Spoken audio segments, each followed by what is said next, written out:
Hi అండి. నమస్తే. Welcome to realistic stories.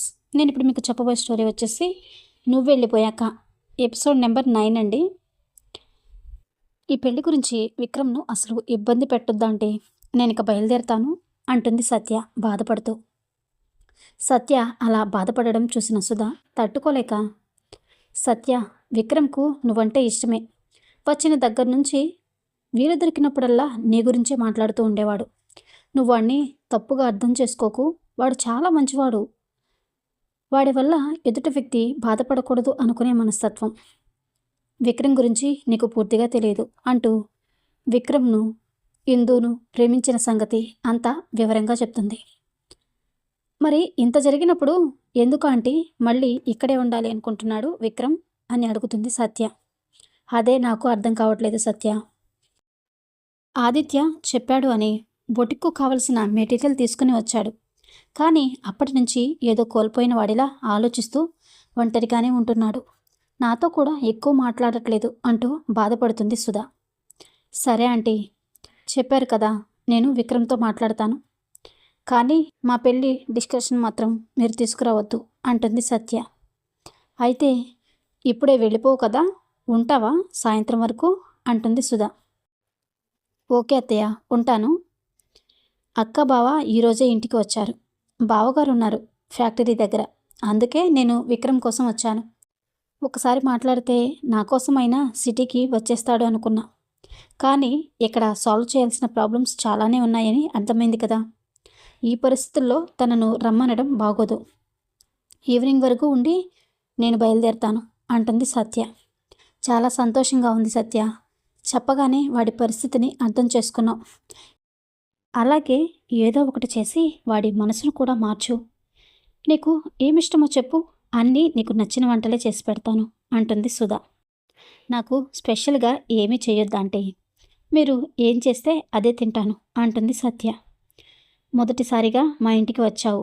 నీకు మామూలుగా మేము తినే వంటలు చేసి పెడితే ఎలా, ఏదైనా స్పెషల్గానే చేస్తాను అంటూ, అరే విక్రమ్, ఒకసారి బయటికి రా అంటుంది.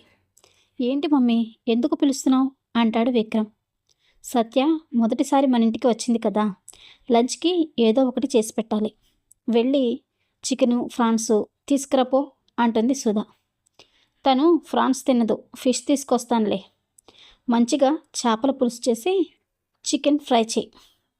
ఇప్పుడే నేను మార్కెట్కు వెళ్ళి కావలసినవి తీసుకొస్తాను అంటూ బయలుదేరుతాడు విక్రమ్. నేను కూడా వస్తాను అంటుంది సత్య. నువ్వా?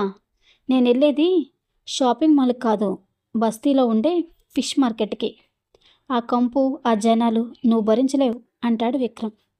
పర్లేదు ప్లీజ్, ఎప్పుడు చూడలేదు, నేను కూడా వస్తాను అంటుంది సత్య. అంతలా అడుగుతుంది కదరా, తీసుకువెళ్ళు. తను కూడా పల్లెటూరు చూసినట్లుంటుంది కదా అంటుంది సుధా. సరే మేడం, మేడం గారు ఆజ్ఞ ఇచ్చారు కదా, చిన్న మేడం గారు రండి అంటూ వెళ్ళి బైక్ స్టార్ట్ చేస్తాడు విక్రమ్. జాగ్రత్త అమ్మా సత్య, దారిలో ఒక మాస్క్ తీసుకో, ఎండగా ఉంది, చున్నీతో కవర్ చేసుకుని వెళ్ళు అంటుంది సుధా. విక్రమ్ ఏమీ మాట్లాడకుండా సైలెంట్గా బైక్ డ్రైవ్ చేస్తూ ఉంటాడు. హలో మాస్టారు, ఎందుకు అలా ఉన్నారు ఇప్పుడు? ఏం జరిగింది? పెళ్లి గురించి మీకు చెప్పలేదు అంతే కదా. ఇప్పుడు తెలిసింది, మీకు ఇష్టం లేదు, అయిపోయింది కదా, లైట్ తీసుకోండి. నార్మల్గా ఎప్పటిలాగే నాతో ఫ్రెండ్లీగా ఉండండి అంటుంది సత్య. అదేంటి సత్య, నేను పెళ్ళి వద్దు అన్నాను కదా, నీకేం బాధగా లేదా? నా మీద కొంచెం కూడా కోపం రాలేదా అంటాడు విక్రమ్. కోపం ఎందుకు? ఫస్ట్లో నిన్ను చూసినప్పుడు నాకు కూడా వీడిని పెళ్లి చేసుకోవాలా అనిపించింది. ఆ తర్వాత నాకు నీపై అభిప్రాయం మారింది కదా. మనుషులు ఖచ్చితంగా చేంజ్ అవుతారు, అది కామన్. నేను ఇప్పుడు నీకు నచ్చకపోవచ్చు, కానీ కొన్ని రోజుల తర్వాత నచ్చవచ్చేమో. నచ్చకూడదు అని రూల్ ఏం లేదు కదా. పాజిటివ్గా తీసుకుని ముందుకు వెళ్ళిపోవడమే. ఇప్పటికైనా కొంచెం స్మైల్ ఇవ్వండి మాస్టారు. నీ మొహం సీరియస్గా ఉంటే అస్సలు బాగోదు అంటుంది సత్య. ఇంత పెద్ద విషయాన్ని కూడా ఇంత పాజిటివ్గా తీసుకుంది ఈ అమ్మాయి. చూడ్డానికి అందంగానే ఉంటుంది అనుకున్నాను, కానీ తన మనసు కూడా అందమైనదే అనుకొని చిన్న స్మైల్ ఇస్తాడు విక్రమ్. ఇద్దరు కలిసి బైక్ మీద నవ్వుతూ వెళ్తూ ఉంటారు. బోటిక్లో తన వర్క్ చేసుకుంటూ వీళ్ళిద్దరిని చూస్తుంది ఇందు. ఉక్రోషంతో రగిలిపోతూ షాప్ దగ్గర నుంచి ఇంటికి వెళ్ళిపోతుంది. వెళ్ళడంతోనే రూమ్లోనికి వెళ్ళిపోయి డోర్ క్లోజ్ చేసుకుని ఒక్కటే కూర్చొని ఏడుస్తూ ఉంటుంది.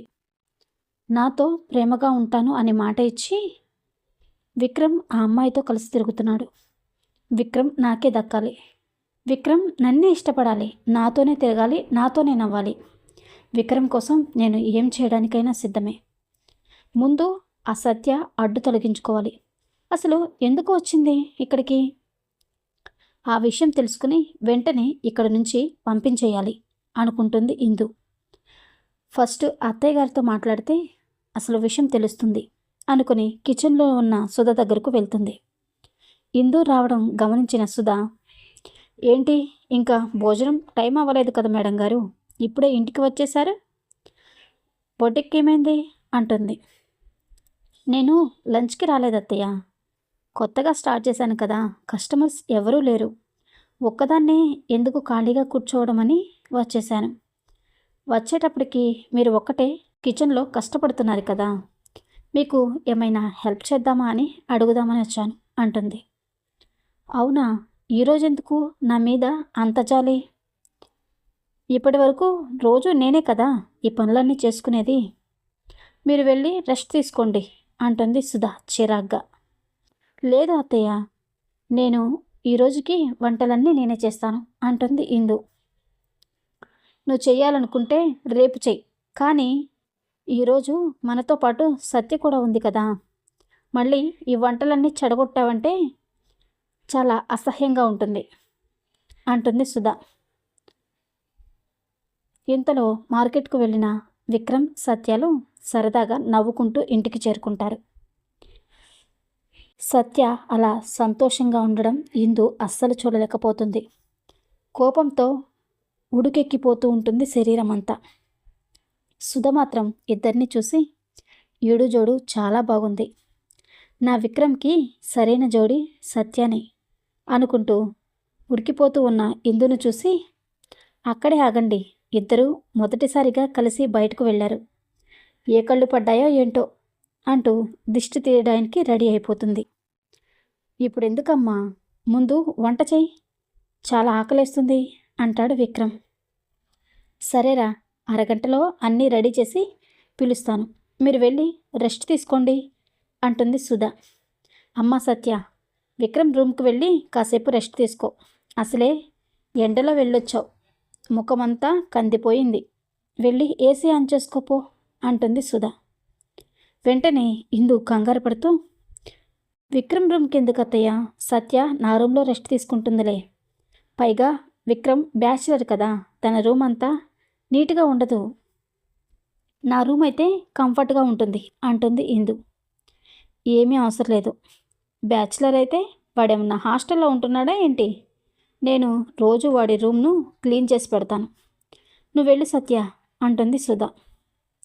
అది కాదంటీ, తను విక్రమ్ రూమ్లో ఉంటే విక్రమ్ ఎక్కడ రెస్ట్ తీసుకుంటాడు అంటుంది ఇందు. పర్లేదు, విక్రమ్ నేను ఫ్రెండ్సే కదా, కాసేపు కబుర్లు చెప్పుకుంటాం, చాలా మాట్లాడాలి తనతో అంటూ, రా విక్రమ్ అంటూ చెయ్యి పట్టుకొని రూమ్లోనికి తీసుకువెళ్ళిపోతుంది సత్య.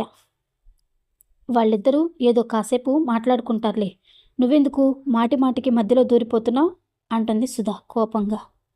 అది కాదత్తయ్య, పెళ్ళి కాకుండా ఒక అబ్బాయి అమ్మాయి రూమ్లో ఉంటే బాగుండదు కదా, అందుకే నా రూమ్లో రెస్ట్ తీసుకోమని చెప్పాను అంటుంది ఇందు. నువ్వేమంతా బాధపడాల్సిన అవసరం లేదులే, ఎలాగో సత్యకు విక్రమ్కు పెళ్లి చేయాలి అనుకుంటున్నాం, ఇద్దరూ ఫ్రీగా ఉంటే తప్పేమీ లేదు, పైగా సత్య సిటీలో పెరిగిన పిల్ల, ఎంత ఆస్తి ఉన్నా కూడా కొంచెం కూడా గర్వం లేదు, తమరిలా కాదు, మన ఇంట్లో అడ్జస్ట్ అవ్వడమే చాలా గొప్ప, ముందు నువ్వు వంట పని మీద కాన్సన్ట్రేషన్ చేయి, వాళ్ళిద్దరినీ కాసేపు వదిలేయి అంటుంది సుధా. సుధా అన్న మాటలకు ఇందు అలాగే చూస్తూ ఉంటుంది. విక్రమ్ ఆఫీస్కు రావట్లేదు అని అడగడానికి వచ్చింది అనుకున్నాను, అంటే నేను భయపడినట్లుగానే ఈ సత్య నా విక్రమ్కు దగ్గరవ్వడానికి వచ్చిందనమాట. పైగా ఈ అత్తయ్య గారి సపోర్ట్ ఒకటి చూస్తుంటేనే ఒళ్ళు మండిపోతుంది. వీళ్ళు అనుకుంటే సరిపోతుందా? విక్రమ్ ఓకే చెప్పాలి కదా. ఎలా ఓకే చెప్తాడో నేను చూస్తాను. ఆ సత్యని ఏదో ఒక విధంగా ఇబ్బంది పెట్టాలి అనుకుని ఉడుకుతూ ఉన్న కూరలో కొంచెం కారం ఎక్కువ వేసేస్తుంది ఇందు. ఈ కారం ఉన్న కూరను సంతోషంగా ఎలా తింటుందో నేను చూస్తాను. అసలే సుకుమారంగా పెరిగింది అని చెప్తుంది కదా అత్తయ్య గారు. ఈ కూర మంటకి సిటీకి పరిగెత్తుకుంటూ పోతుంది అనుకుంటుంది. ఏమనుకుంటున్నావు నువ్వు? అందరి ముందు అలా చేపట్టుకుని లోపలికి తీసుకొచ్చేసావు అంటాడు విక్రమ్. ఏమైంది? నీ చేయి పట్టుకోకపోతే నాకు ఇబ్బంది కదా, అందుకనే పట్టుకున్నాను. ఇంతకు ముందే చెప్పాను కదా మనం ఫ్రెండ్స్లా ఉండాలని. బెస్ట్ ఫ్రెండ్స్ అంటే బెస్ట్ లాగే ఉండాలి. ఇలాంటి చిన్న చిన్న వాటికి ఫీల్ అవ్వకూడదు. జీవితంలో జరిగేవి అన్నీ షేర్ చేసుకోవాలి. బాధలు, ఇబ్బందులు అన్నీ కూడా ఏదీ దాచకూడదు అంటుంది సత్య. ఇప్పుడు నీతో షేర్ చేసుకునే అంత బాధలు నాకేమీ లేవులే, కాసేపు రిలాక్స్ అవ్వు అంటాడు విక్రమ్.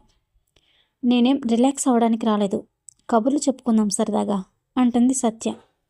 సరే చెప్పు అంటూ సోఫాలో కూర్చుంటాడు విక్రమ్. సత్య కూడా విక్రమ్ పక్కనే కూర్చుని విక్రమ్ చేయి పట్టుకుని, ఇప్పుడు చెప్పు ఏంటి నీ ఇబ్బంది? సిటీకి రావడానికి ఇంకా ఎంత టైం కావాలి నీకు అంటుంది విక్రమ్ కళ్ళలోకి చూస్తూ.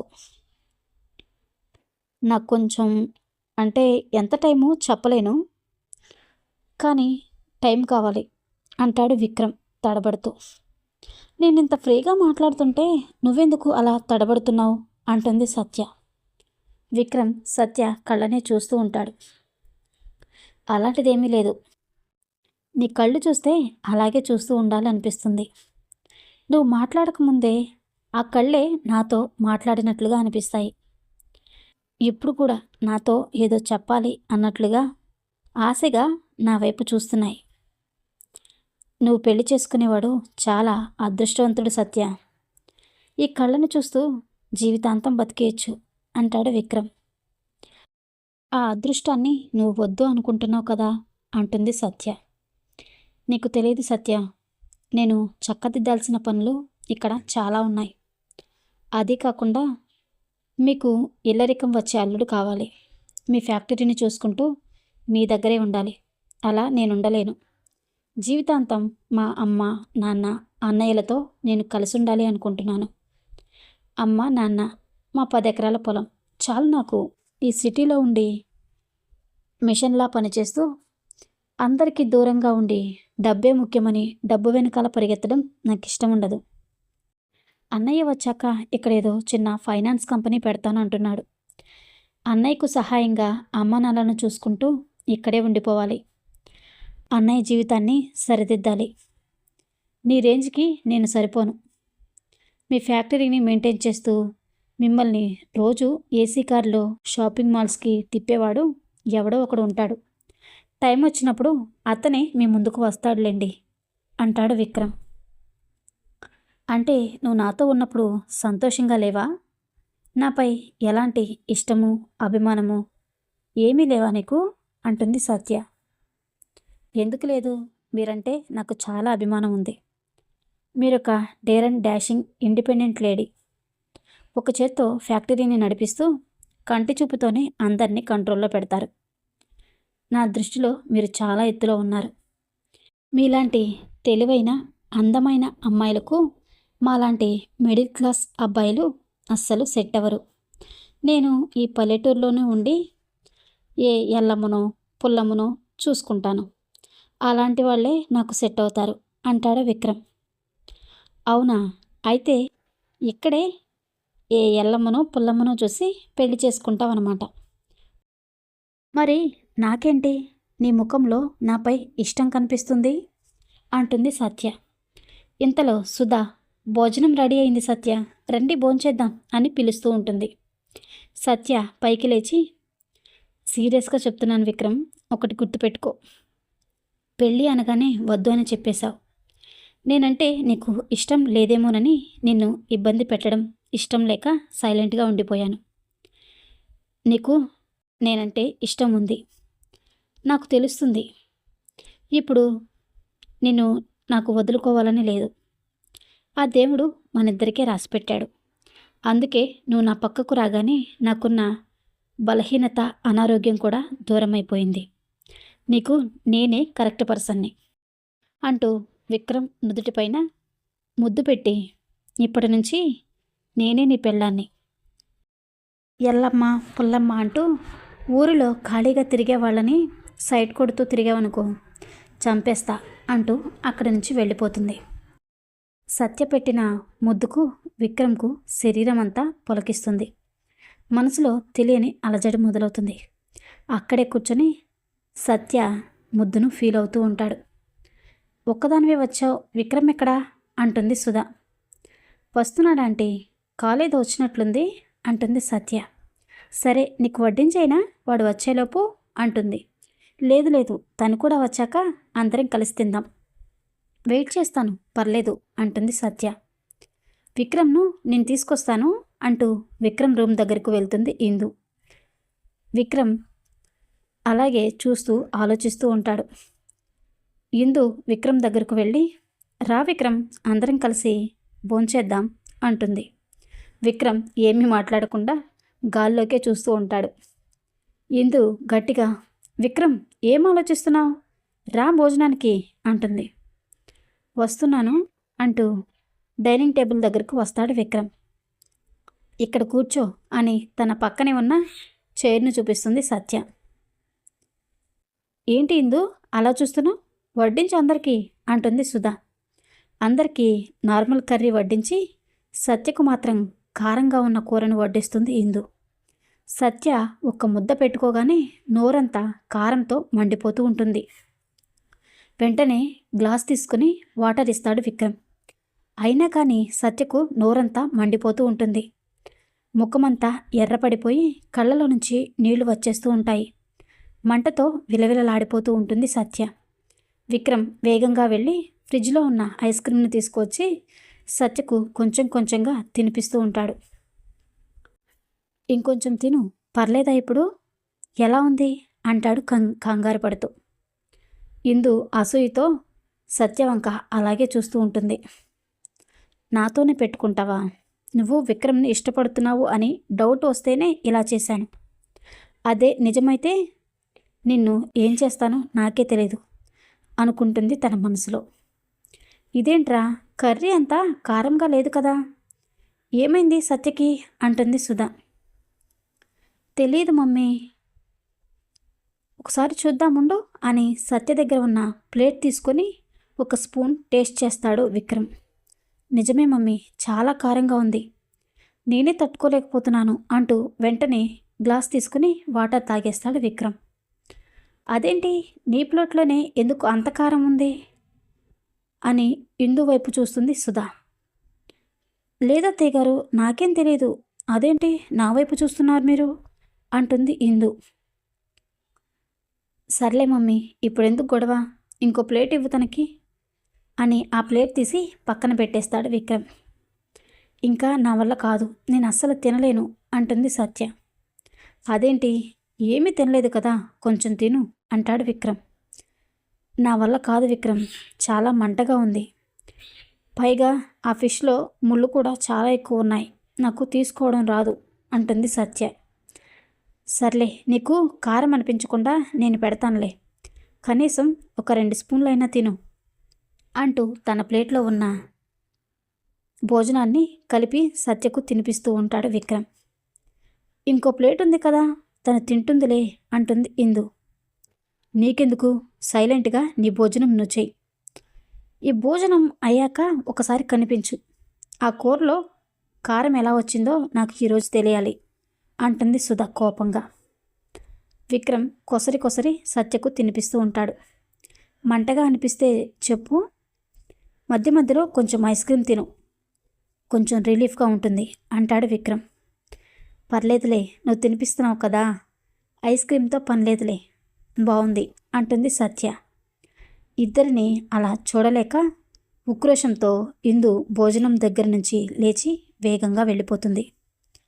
అయ్యో ఇందు, భోజనం పూర్తిగా తినలేదు కదా, ఎందుకు వెళ్ళిపోతున్నావు అంటాడు విక్రమ్. వద్దులే, నా కడుపు నిండిపోయింది అంటూ రూమ్లోనికి వెళ్ళిపోతుంది ఇందు.